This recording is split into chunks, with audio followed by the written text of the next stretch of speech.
Dobrý deň, milí televízni diváci, začína sa druhé volebné vydanie diskusnej relácie Fórum. Podobne ako minulý týždeň, aj dnes vám predstavíme dolnokubinských kandidátov vo voľbách do Národnej rady. Mená dnešných hostí sa dozviete v nasledujúcom príspevku. Stranu SDK-UDS bude v dnešnej relácii zastupovať Pavol Ľorko. Na kandidátke mu patrí 92. miesto. V súčasnosti pôsobí ako prednosta obvodného úradu v Dolnom Kubíne. Absolvoval Filozofickú fakultu na Univerzite v Prešove, kde vyštudoval učiteľstvo v aprobácii dejepis filozofia. V minulosti pracoval ako historik na hrade v Oravskom Pozámku. 12 rokov podnikal ako poisťovací a finančný sprostredkovateľ a krátko viedol projekty pre čerpanie eurofondov v tunajších technických službách. Pavol Ľorko má 41 rokov. Vo voľnom čase sa venuje fotografovaniu, turistike, histórii a umeniu. Žije v Žaškove, kde je predsedom obecného futbalového klubu. Ďalším hosťom relácie je Ján Bencúr zo strany Obyčajní ľudia a nezávislé osobnosti. Na kandidátke mu patrí číslo 27. Momentálne pracuje ako riaditeľ neziskovej organizácie, ktorá sa zaoberá prípravou znevýhodnených uchádzačov na trh práce. Má vyštudovanú prírodovedeckú fakultu Univerzity Komenského v Bratislave. Po škole pracoval ako biológ. Neskôr presedlal na prácu v štátnej správe, kde zastával viacero vedúcich funkcií. Bol riaditeľom Moravskej knižnice, prednostom okresného úradu, námestníkom ministra vnútra a vyskúšal si aj prácu v súkromnej firme. Ján Bencúr má 61 rokov. Medzi jeho koníčky patrí záhrada, rybárčenie a včelárstvo. Pozvanie do dnešnej relácie prijal aj Milan Medvecký zo strany Most Heat. Na kandidátke mu patrí 141. miesto. V súčasnosti pracuje ako prednosta obvodného úradu životného prostredia v Dolnom Kubíne. Absolvoval Vysokú školu lesnícku a drevársku vo Zvolene. Jeho pracovný život sa od začiatku spájal s lesnou správou a odborom životného prostredia, kde pôsobil na viacerých pracovných pozíciách. Milan Medvecký má 45 rokov. Ovláda hru na akordeón a fujaru. Medzi jeho záľuby patrí turistika, šach, história a filozofia. Svojho zástupcu v relácii má aj Komunistická strana Slovenska. Jan Sporka je na kandidátke pod číslom 22. V súčasnosti je na výsluhovom dôchodku.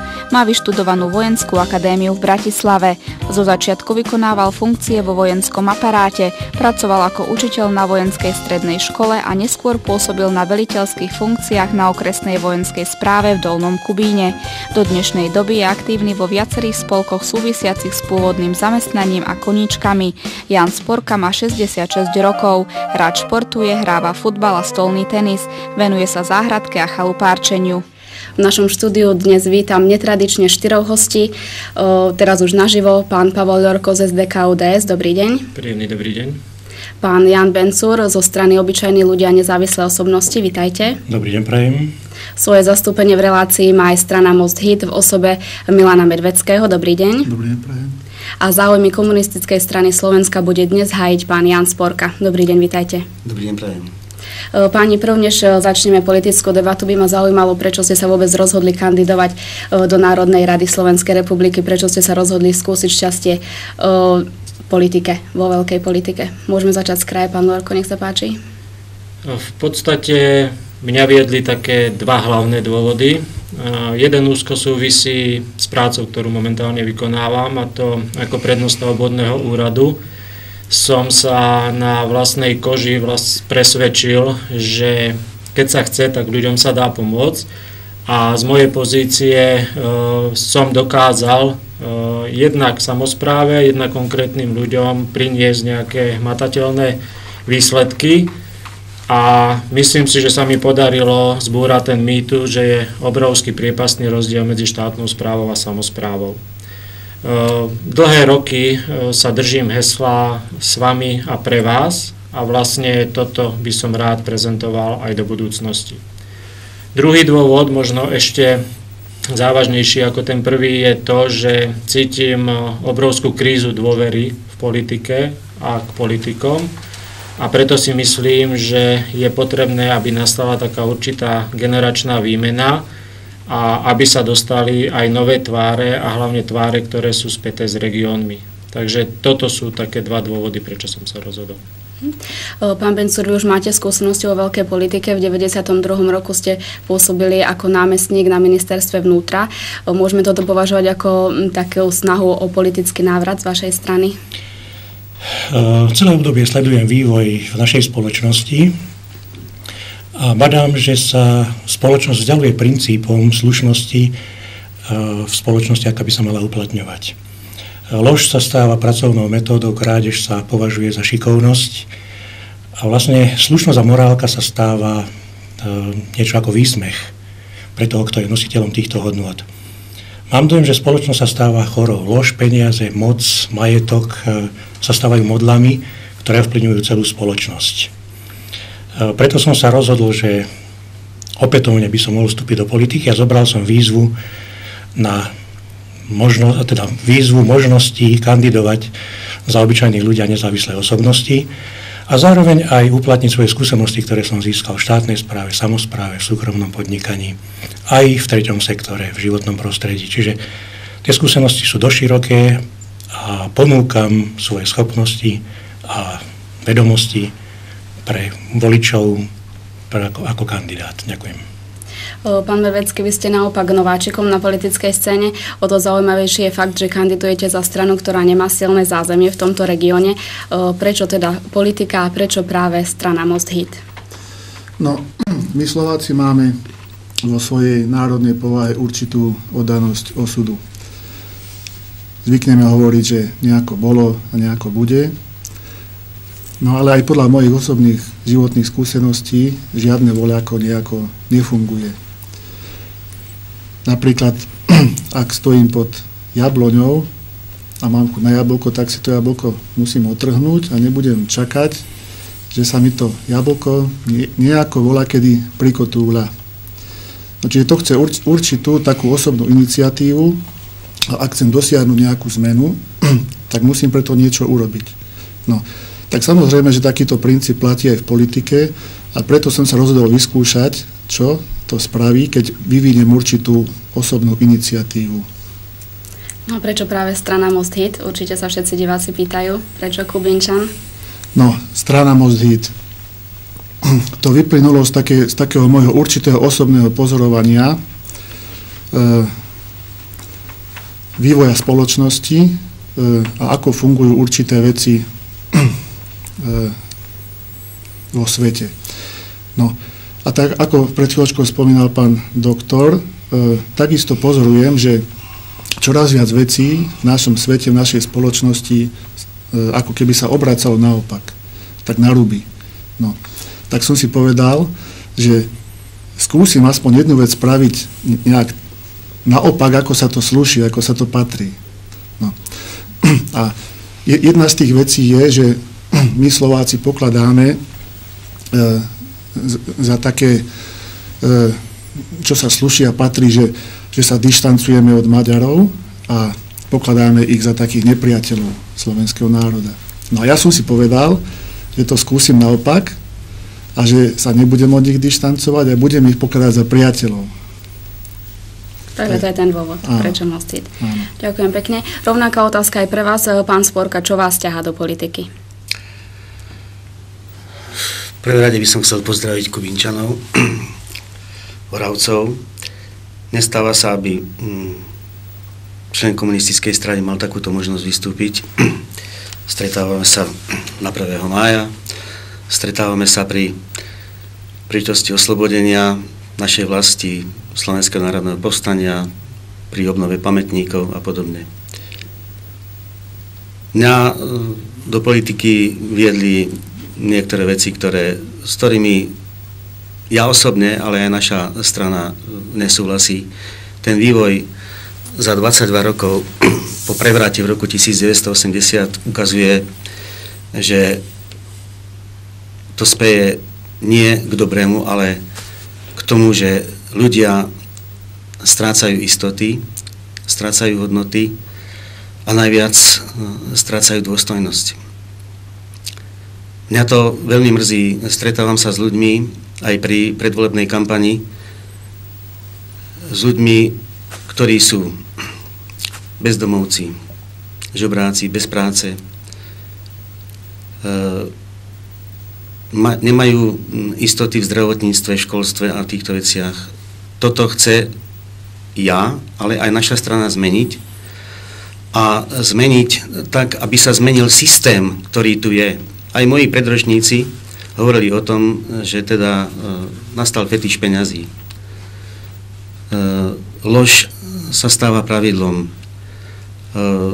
Rôzne veci, ktorým proste ľudia idú na nervy a trápia ich. Je to nedôstojné a preto na základe toho, že ma navrhla základná organizácia aj okresný výbor, som sa rozhodol kandidovať a podporiť volebný program a nielen ho podporiť, ale aj v praxi uskutočniť.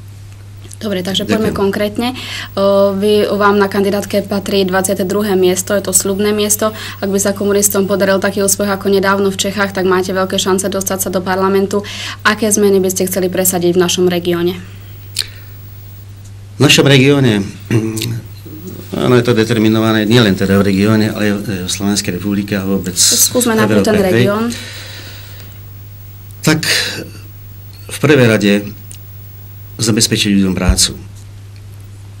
No sa hovorilo, že Orava si veľmi boľavá. Ale musím pripustiť, že za dobu industrializácie Slovenska Orava vyrástla. A oproti iným regiónom v súčasnosti, ktoré sú, nie je to tak až markantné, ale cez to všetko naši ľudia pociťujú nedostatok preberade pracovných príležitostí. To trápi ľudí najviac. Hej. Ďalšia vec, ktorá je veľmi markantná, to sú sociálne rozdiely. Ja robím predsedu spoločenstva a vidím to v našom baráku, ale aj v okolí, že ako ľudia musia šetriť na bývanie, na potraviny, na zdravotné zabezpečenie, na zdravotníctvo. Hej. A to ľudí ťaží. V prvej rade na Orave vychádzam z tých daností, ktoré sú u nás. Ja som Oravčan. Mohol som proste pôsobiť aj inde, ale vždycky ma to ťahalo k nám na Oravu. Keď prejdem cez Kráľovanský tunel alebo ponad nadjazd, hej, si poviem, som doma. Rozvíjať to tradičné, čo bolo na Orave. V prvej rade poľnohospodárstvo. Teraz je to modernejšie pôdohospodárstvo. Viete, na Orave sme mali 32 poľnohospodárskych družstiev. Nefunguje ich ani 1/3. Nemáme potraviny. Viete, aké máme potraviny, všetci tu sledujeme, že čo sa deje v tých supermarketoch a tak ďalej. Čiže zabezpečiť zdravé potraviny a tým pádom zabezpečiť aj prácu pre našich ľudí. Takže jedno s druhým súvisí. Orava má zhruba 125 000 ľudí, ten počet kolíše. A my sme mali v minulom režime 37 000 pracovných príležitostí. Tipnite si, koľko ich je teraz. Nebudem presné číslo hovoriť, ale zhruba 1/3. Dobre, takže hlavne asi tá nezamestnanosť. To na začiatok stačí, na ilustráciu potom sa dostaneme k tým problémom celoslovenským. Pán Medvecký, od regionálnych politikov sa očakáva, že potom spätne do toho svojho regiónu prinesú nejaký kapitál alebo vytvoria nejaké nové hodnoty. Aké ciele by boli teda z vašej strany v tomto regióne? No, takisto by som mohol povedať, že takou najzávažnejším problémom nášho regiónu je skutočne tá nezamestnanosť. A ide o to hľadať zodpovedné a poctivé riešenia, ako riešiť tento problém. V tej spoločenskej situácii, v ktorej sa nachádzame, musíme hľadať primerané riešenia k tejto situácii. No. Strana Most Híd má vo svojom volebnom programe podporu malého a stredného podnikania a hľadať také riešenia tejto situácie, ktorá by podporovala určitú vynútiteľnosť práva, vyváženú vynútiteľnosť práva a podporovať poctivé podnikanie. S tým súvisí, ako to nepoctivé podnikanie trošku potláčať a vytvárať predpoklady preto, aby sa podporovali určité rodinné podniky, samostatná zárobková činnosť, stimulovať napríklad zamestnávateľov pri prijímaní čerstvých absolventov škôl a napríklad, ak je to možné, presmerovať určité finančné toky viac na samosprávu, na mestá a na obce, kde sa tieto problémy zamestnanosti riešia oveľa operatívnejšie, ľudia sa viacej poznajú. Čiže bližšie k ľuďom. Áno. Pán Bensur, ktoré problémy treba riešiť na Orave ako prvé podľa vás? Môžete načetnúť aj nejaké riešenia? Myslím, že prvoradé je vybudovanie infraštruktúry, cestnej infraštruktúry, pretože Orava je na trase Budapešť-Krakov. Je to vlastne najkratšia cesta cez Oravu a vždy platí, že pozdĺž komunikácie, ktorá je, idú investície, rozvoj hospodárstva, že to považujem za najdôležitejšie. Zároveň je to aj odľahčenie zaťaženia obcí, ktoré sú pozdĺž súčasnej cesty. Čiže vybudovanie tejto cesty je prioritné pre Oravu, aby sem prišli investície, aby nastal rozvoj podnikania, aby nastal rozvoj cestovného ruchu. Čiže to sú vlastne prvý bod, ktorý je preto, aby Orava sa otvorila investíciám na vonok, aby v podstate bolo aj možné vytvárať pracovné miesta. Zároveň je to vlastne ekonomické oživenie celej oblasti, aj počas tej výstavby sú to pracovné príležitosti. Druhým takým okruhom je energetická úspornosť. Malo by byť zvýhodnené tieto horské oblasti a podhorské oblasti z hľadiska zateplovania, čiže vyššie dotácie pre tieto oblasti, ktoré sú maximálne zaťažené zimou, zároveň aj zvýhodnené podporovanie úsporných energetických systémov a takisto aj podpora obnoviteľných zdrojov energie, na ktoré vlastne Orava má podmienky. A tretím okruhom je vlastne rozvoj podnikania, rozvoj vytvárania nových pracovných príležitostí, ktoré vlastne vyplynie z týchto dvoch predchádzajúcich bodov. To sú také, povedal by som, prioritné pre tento región. Pán Lorko, aké sú vaše priority, čo sa týka budúcnosti nášho regiónu? Tak určite môžem len súhlasiť s mojimi predrečníkmi. Vlastne aj v nejakých tézach môjho volebného programu, ktoré mám aj na webe, zhodujeme sa v tom, že asi nie len v našom regióne, ale v každom regióne na Slovensku je najpálčivejším problémom tá nezamestnanosť. Na rozdiel od niektorých iných si však ja nemyslím, že nezamestnanosť sa má riešiť nejakým stavaním veľkých fabrík. Hlavne nie tu na Orave. Oveľa dôležitejšie podľa mňa je využiť tie špecifika a tú krásu Oravy, ktorú nám tento kraj ponúka, a podporovať vlastne vytváranie takých pracovných miest, hlavne u nejakých menších zamestnávateľov, ktoré by zamestnávali ľudí práve z tohto regiónu. Pretože Oravci podľa mňa sú národ pracovitý, zamestnanie si vedia nájsť. Jediný problém, ktorý ich ťaží, je to, že za tým zamestnaním musia dochádzať či do Čiech, či inde do zahraničia, či na južné Slovensko. Takže vytvárať pracovné miesta tu v regióne, podporovať ich tvorbu. No a s týmto úzko súvisí vlastne dobudovanie infraštruktúry. R3, pálčivý problém, ktorý už dlhodobo nemôže nejako nájsť riešenie, a s tým úzko súvisí vlastne aj prílev nejakého kapitálu. Takže určite vytváranie pracovných miest tu pre ľudí v regióne, ďalej sebestačnosť energetická toho regiónu, pestovanie plodín, ktoré by mohli byť ďalej využiteľné. A tretí vážny problém je podľa mňa efektívne regionálne školstvo. Čiže aby boli vychovávaní ľudia tak, aby sa s nich nestávali vysokoškolsky nezamestnaní, ale aby potom mohli pracovať pre región. Problémy sú nielen na Orave, ale aj na celom Slovensku, ktoré by mala začať nová vláda riešiť ako prvé podľa vás? Tak to budem novej vláde držať palce, pretože tých problémov je naozaj neúrekom. Spomínali sme nezamestnanosť, potom je to vlastne finančný deficit, zdravotníctvo, školstvo. Naozaj, ak budeme chcieť udržať Slovensko v rámci Európy, tak si myslím, že v prvom rade to budú tie financie a s tým už úzko súvisia všetky ostatné problémy. Takže bude to ťažké, ale financie, zamestnanosť. To je to, čo ľudia potrebujú. Problémy Slovenska, to je téma na 100 rokov, nie na pol hodinu našej relácii. Tak aspoň heslovite, pán Bensur, podľa vás, ktoré sú tie také najakútnejšie problémy? No, prvý problém, myslím, bude programové vyhlásenie vlády, čo bude musieť vláda sa prvé zaoberať. A potom Je to otázka školstva, kde je vlastne vyhlásená štrajková pohotovosť v školstve. Je to zdravotníctvo, kde problém je nedoriešený.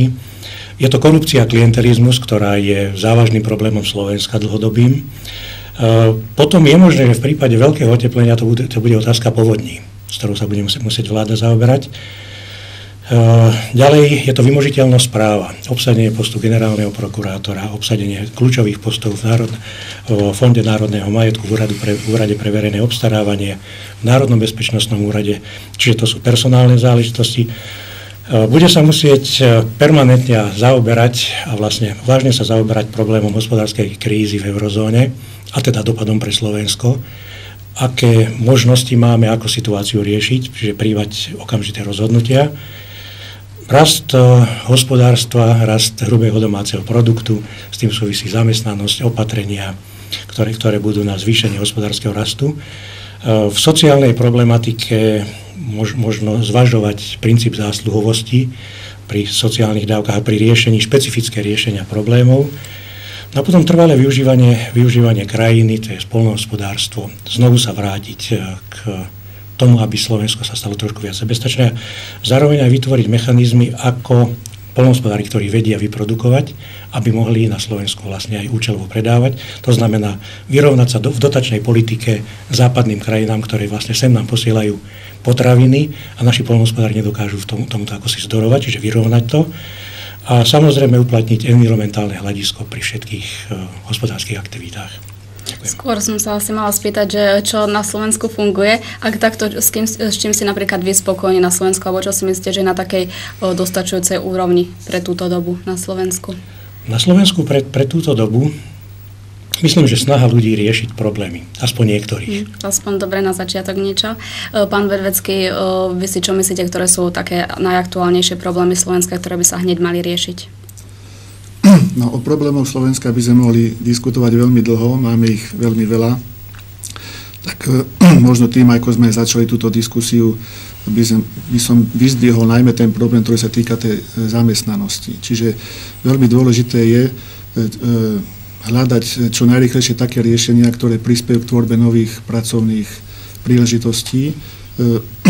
No a práve to je tá oblasť, o ktorej som spomínal, malé a stredné podnikanie, ktoré sa dokáže aj najflexibilnejšie prispôsobiť nejakým zmeneným podmienkam.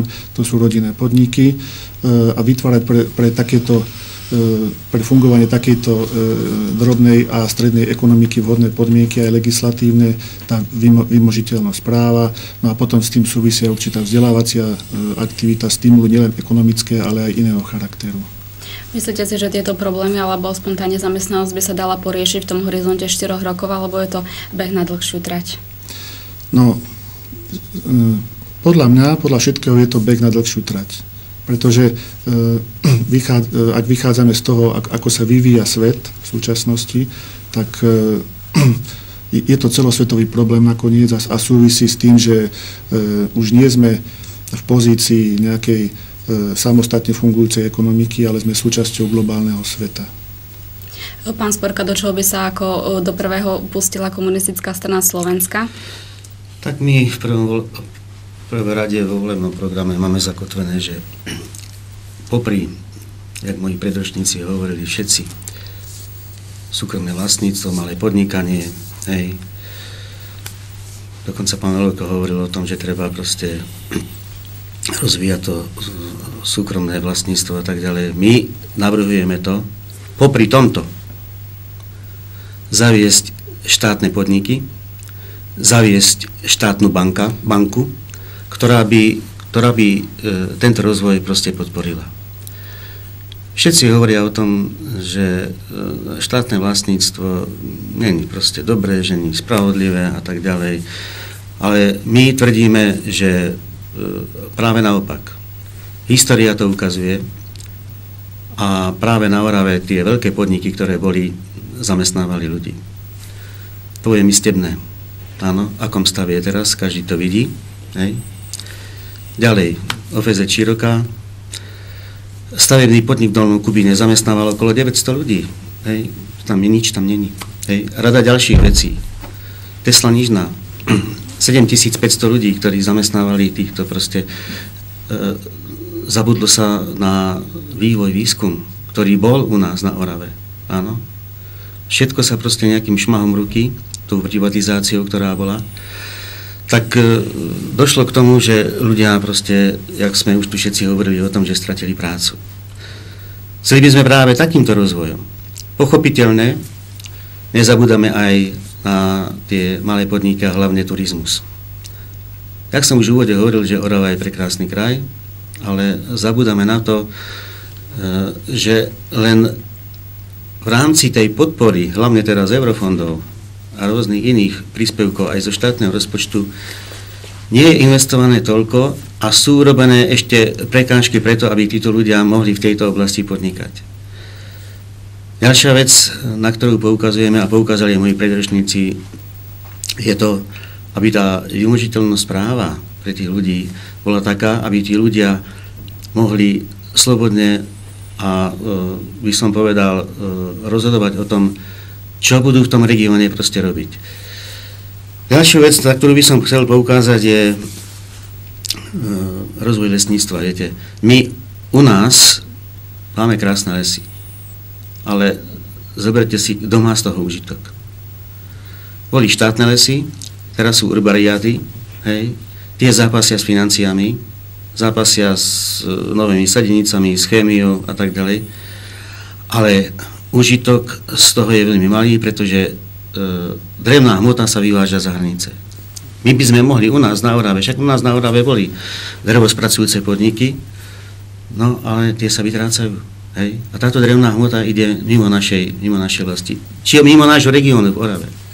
Ak by ste sa vy osobne dostali do parlamentu, ktorý rezort národného hospodárstva vám je taký najbližší, kde by ste sa chceli špecializovať? Ja som už hovoril o pôdohospodárstve, ale ja som profesionálny vojak bol a myslím si teda, že zabezpečiť bezpečnosť krajiny, tak ako potravinovú bezpečnosť, je rozhodujúce. Ja viem, že sme zakrytí rúškom NATO, ale chcem povedať toľko. V Maďarsku momentálne, tým nechcem narážať na môjho kolegu, toto v žiadnom prípade, Maďari sú v hospodárskej kríze takisto ako my, ešte väčšej, ale pre obranyschopnosť robia veľmi veľa. Momentálne kúpili 32 bojových lietadiel Gripen. My u nás na Slovensku máme 12 bojových lietadiel MiG-29 a z toho je polovička nepojazdných. Nechcem strašiť, v žiadnom prípade. Sme teda v NATO, jak som povedal, ale aj vojna medzi Gréckom a Tureckom, ktoré bolo v NATO, áno, doposiaľ, áno, tieto veci nie sú uzatvorené. Dobre, čiže chcem ešte povedať, že obrana krajiny je na prvom mieste. A jeden politik, ktorý si povedal, že aj tí bezbranní Habešania sa dokázali brániť palicami, kopiami proti agresorovi a my sa musíme takisto dokázať brániť. Viem, že niektorí povedia, je to scestné, to nie je pravda. Hej. Takže v tejto oblasti by som chcel pracovať, pokiaľ by som sa dostal teda do Národnej rady Slovenskej republiky. Pán Medvecký, u vás sa dá ten rezort asi predvídať trošičku. Čo okrem životného prostredia vás ešte láka, alebo kde by ste si vedeli sami o seba predstaviť? No, ja som lesný inžinier, ktorý prevažnú časť svojho profesionálneho života prežil v rezorte životného prostredia. To sú určité skúsenosti, ktoré v podstate každý človek má nejaké životné skúsenosti a je vhodnejšie, keď sa také skúsenosti využijú. Nie hneď presedlať na nejakú inú oblasť. No. A ja napríklad za toto svoje profesionálne obdobie pozorujem veľmi rýchle klimatické zmeny, ktoré sa v čoraz väčšej miere prejavujú určitými extrémami v počasí. No. Obyvatelia Dolného Kubína, Trstenej a viacerých oravských obcí mali možnosť pocítiť tieto extrémy v júli minulého roku v podobe náhlych povodní a teraz vo februári v podobe ľadových povodní. No. Preto to je oblasť, ktorá mňa teraz zaujíma a Rád by som prispel napríklad k spracovaniu určitej stratégie adaptačných opatrení a k ich realizácii v tejto protipovodňovej ochrane, tak, aby občan cítil neustálu oporu štátu pri takýchto udalostiach. A takisto súčasťou by mal byť nejaký varovný systém a potom pri odstraňovaní následkov, či už tých veterných úkazov, letných horúčav, zimných mrazov a podobných extrémnych prejavov počasia. Blízko ku životnému prostrediu a prírode má aj pán Vencúr. Máte však aj skúsenosti z iných oblastí, kde by ste si teda vedeli same o seba predstaviť, kde by ste sa chceli realizovať? No, tak okrem životného prostredia je to oblasť vlastne celej verejnej správy, ale je to napríklad aj oblasť práce, sociálnych vecí a rodiny, v ktorej som takisto pôsobil, a takisto regionálny rozvoj. Čiže v ktorejkoľvek z týchto oblastí si viem predstaviť svoje pôsobenie. A to práve preto, že tieto oblasti som vlastne prešiel, odskúšal som si. A dá sa povedať, že mám aj určité predstavy o tom, čo by sa v jednotlivých tých rezortoch dalo vylepšiť a v podstate aké nové programy by som vedel priniesť na riešenie súčasných problémov. Pán Lorko, pridali by ste sa do klubu ku niektorému kolegovi, alebo aké sú vaše priority?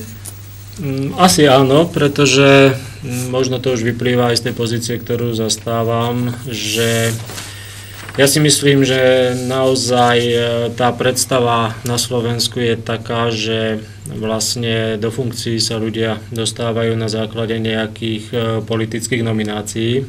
Nie vždy je tomu tak.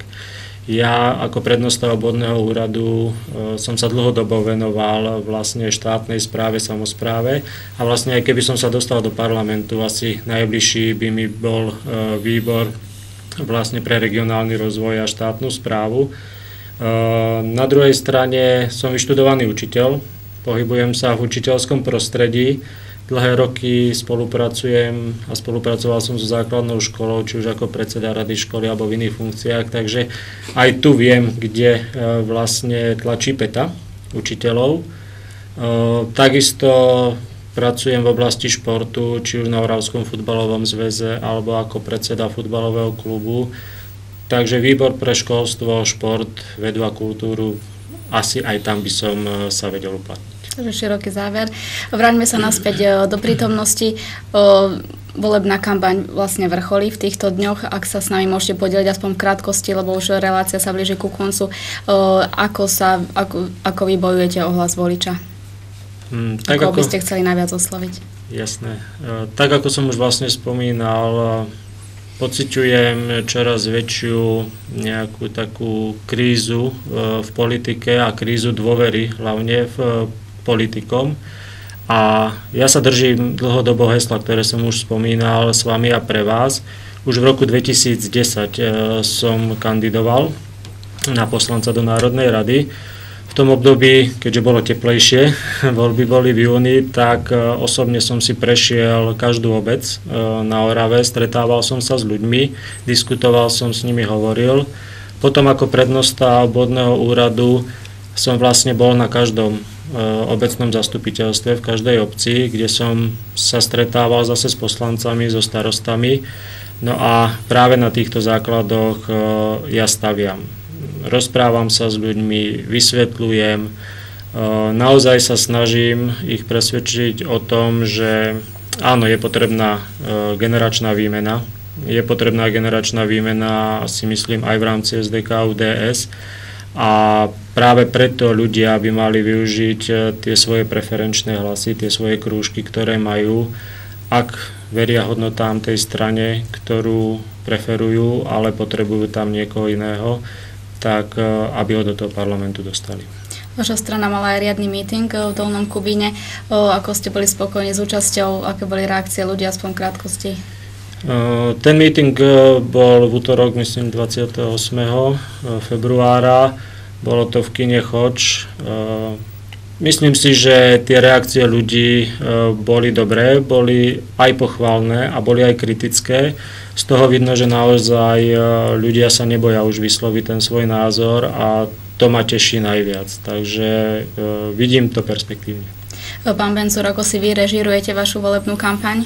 V podstate, aby som chcel osloviť občanov, voličov, ktorým sú blízke hodnoty, ako je demokracia, právny štát, serióznosť v politike a morálka v politike, ktorí uznávajú princíp rovnosti príležitosti a rovnosti pred. Moje volebné posolstvo občanom je asi v tom, že chcel by som osloviť občanom, ktorým vadí byrokratické šikanovanie občana na úradoch, pretože štát by nemal naháňať občana, aby si zháňal doklady, ktoré má vlastne vo svojich úradoch. Chcel by som osloviť občana voliča, ktorému prekáža, že z jeho daní sú podporovaní špekulanti, gavneri, príživníci, občanov, ktorým prekáža rozkrádanie majetku a korupcia a klientelizmus, a vlastne tie peniaze by mohli byť využité na školstvo, zdravotníctvo, v oblasti sociálnej sféry, na rozvoj hospodárstva a takisto aj na dôchodky. Chcel by som osloviť občanov, ktorí si myslia, že za celoživotnú prácu by mali mať primeraný dôchodok, primeraný a seriózny, zmysluplný život na dôchodku. A chcel by som osloviť občanov, ktorí uznávajú morálne princípy v spoločnosti. Pán Medvecký, vy ste využili možnosť prezentovať svoju osobu aj prostredníctvom našej televízie, čo sme veľmi radi. Vaša strana asi nemala kampaň, meeting taký na Orave asi nebol však, Most Hit, že by tu prišli predstavitelia strany, asi nie ste skôr taký osamelý bežec. Ako teda bojujete o hlasy voličov? No áno, ako ste spomenula, ja som tu na Orave určitá rarita. Plánovali sme určitú aj kampaň na Orave. Nakoniec nedávno bol aj v vašej televízii, prišiel tu jeden zástupca strany Most Hit, navštívil pána primátora, pán štátny tajomník Čičaj. Ja sa snažím viesť svoju volebnú kampaň tak trošku nenápadne, ale tak slušne, korektne a programovo. Nepokladám ani za správne zneužívať hospodársku alebo spoločenskú situáciu na nejaké populistické vyhlásenia alebo nesplniteľné sľuby, aby som získal nejaké voličské hlasy. Skôr si myslím, že to, čo chýba v našej spoločnosti, je určitá zodpovednosť založená na životných skúsenostiach a to bude asi aj to rozhodujúce, čo povedie Slovensko v ďalšom období. Teda schopnosť spolupracovať a riešiť veci na základe určitých skúseností. Pán Sporka, aké sú vaše tipy a triky na voličov? Moji predrečníci hovorili o tom, že teda aká volebná kampaň, ako sa jej zúčastňujú, ako robia. Majú určitú výhodu. Pán Horoko robí v štátnej správe, môže využívať určité veci, ktoré mu ten úrad dá a zabezpečuje.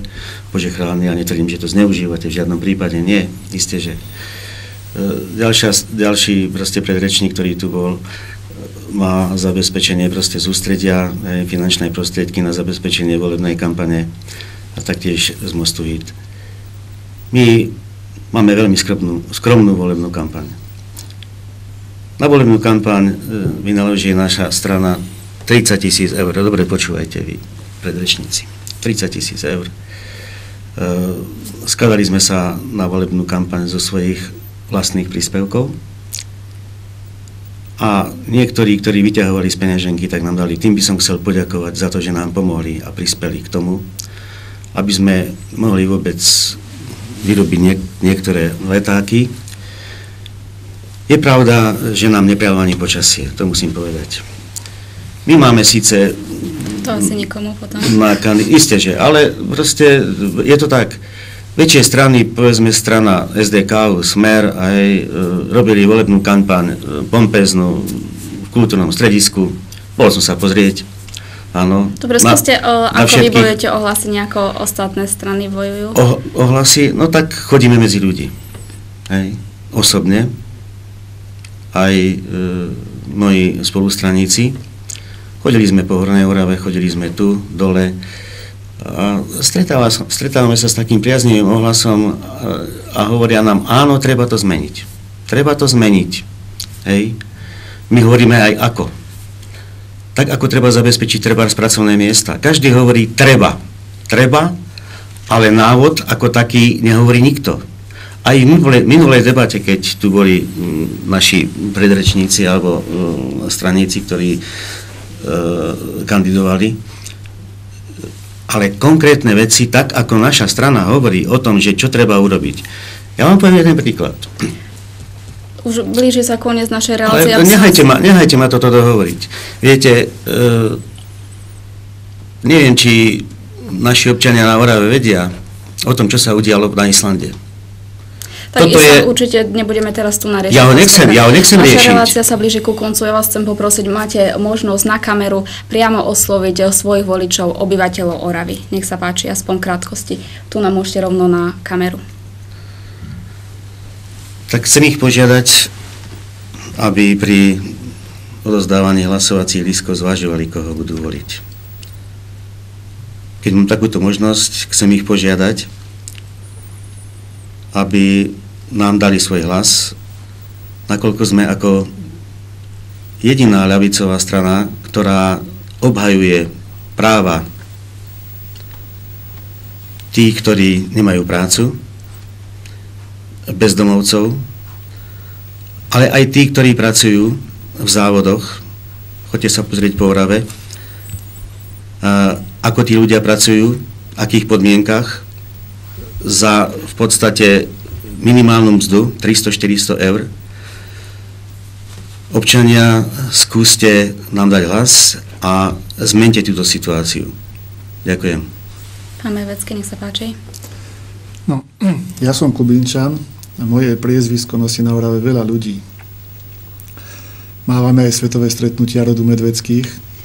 Aj v RB Oravy. No, na ktorých sa vždy zdôrazňuje potreba rozvíjania medziľudských vzťahov.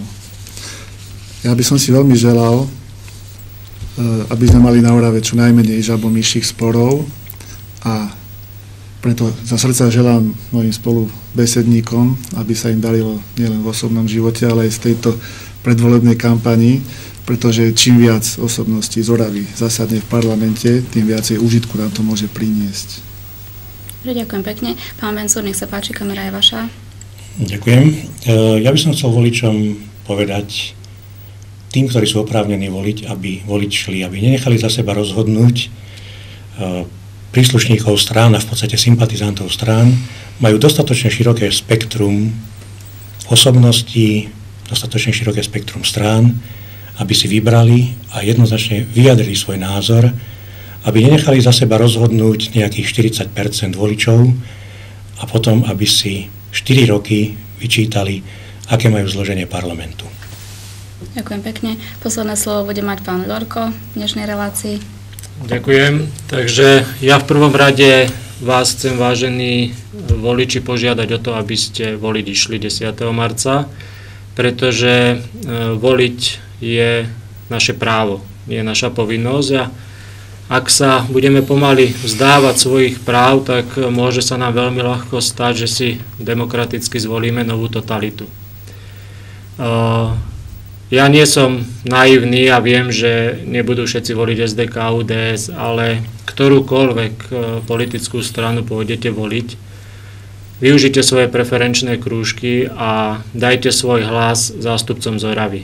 Pretože tak, ako mne sa podarilo s pomocou pána poslanca Markoviča alebo pani premiérky Radičovej získať nejaké finančné prostriedky pre Oravu, tak každý regionálny politik by mal okrem toho, že mu záleží na blahu Slovenska, sa starať aj o ten v úvodzovkách svoj región. A to, ako bude ten región vyzerať, tak naozaj závisí aj od tých poslancov, ktorí vás zastupujú.